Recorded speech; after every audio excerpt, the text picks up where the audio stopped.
Tuhan bersamamu. Inilah Injil suci menurut Yohanes.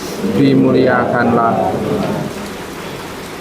Ketika Yesus bergantung di salib, di dekat salib itu berdirilah ibunda Yesus dan saudara ibunda Yesus, Maria istri Klopas dan Maria Magdalena. Ketika Yesus melihat bundanya dan murid yang dikasihinya di sampingnya, berkatalah ia kepada ibundanya, "Ibu, inilah putramu." Kemudian katanya kepada muridnya, "Inilah ibumu." Dan sejak saat itu, murid itu menerima ibunda Yesus di dalam rumahnya. Demikianlah sabda Tuhan.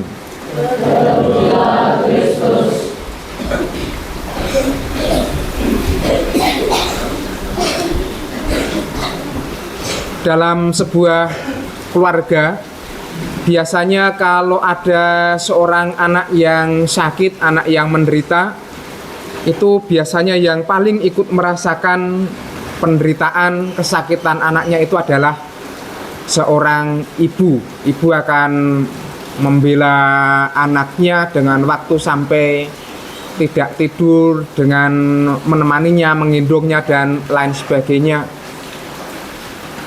Demikian juga kalau kita di sini ada seorang teman yang sakit, satu orang misalnya, entah dirawat di puskesmas sana. Saya terkadang juga terharu, pernah pada waktu itu ada satu atau dua orang teman yang menemani, tinggal istirahat di sana. Tetapi juga mungkin ada yang di sini tidak tahu temannya sakit, mungkin tidurnya mendengkur dan lain sebagainya. Teman yang ada di sana tidak menghapuskan penderitaan temannya yang sakit itu, atau juga tidak mengambil alih sakit temannya, tetapi kehadirannya ini meneguhkan temannya yang sakit itu.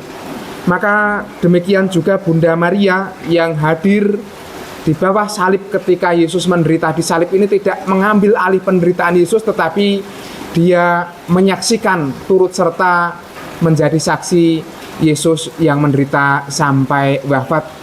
Dua hal kecil yang saya renungkan adalah, pertama, Bunda Maria ini setia di dalam penderitaan.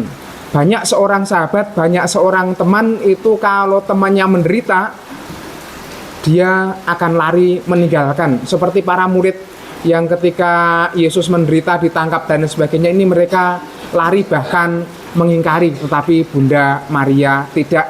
Maka semoga kita pun juga menjadi orang-orang Kristiani yang tetap setia meskipun terkadang harus mengalami jalan salib penderitaan. Yang kedua, setia dalam kasih sampai akhir. Kalau orang yang mau meninggal ini biasanya mengatakan yang namanya kata-kata wasiat kepada orang-orang yang terdekat. Maka Yesus hari ini juga di dalam Injil yang kita dengarkan, di dalam salib itu detik-detik akhir sebelum dia meninggal, mengatakan hal yang sangat penting. "Ibu, inilah anakmu. Anak, inilah ibumu." Dan sejak saat itu mereka menerima Bunda Maria di dalam rumahnya.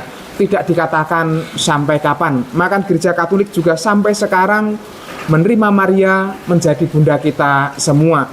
Maka kalau dulu biasanya juga ada istilah yang diucapkan bersama-sama, Vivat Cor Jesu per Cor Mariae. Itu artinya kita sampai kepada Kristus melalui Bunda Maria.